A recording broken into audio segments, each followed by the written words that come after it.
6 rated for 280 horsepower and 262 lb-feet of torque.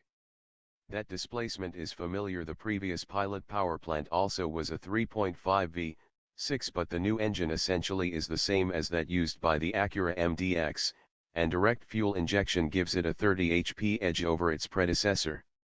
This in a vehicle that's substantially lighter, by as much as nearly 300 pounds, according to Honda. It's also substantially quicker off the line. What you don't get with the lower trim levels LX, X, and XL is the slick new 9-speed automatic transmission that comes with the Touring and Elite models.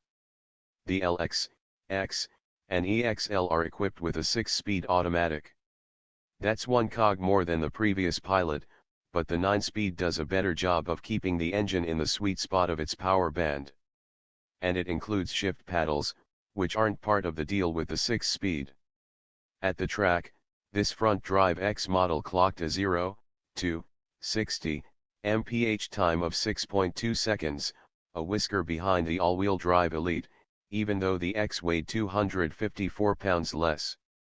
Blame the powerful V6's eagerness to spin the front tires during aggressive launches. But all things being equal under the hood, the X's advantage in power to weight shows up as the drag race continues. It was a second quicker to 100 mph.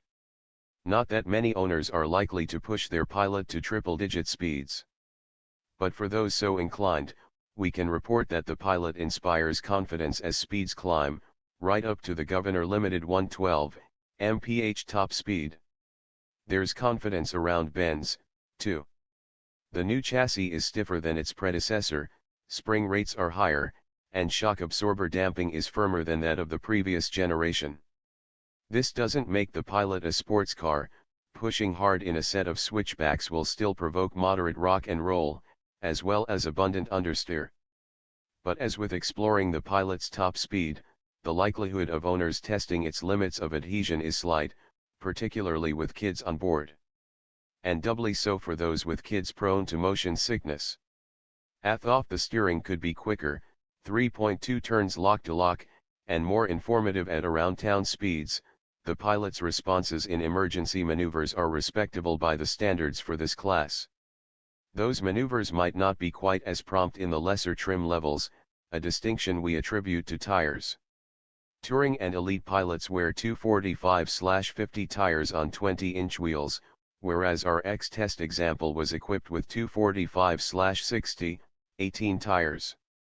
The setup produced a softer ride, at the expense of grip, 0.75 grams versus the Elite's 0.80.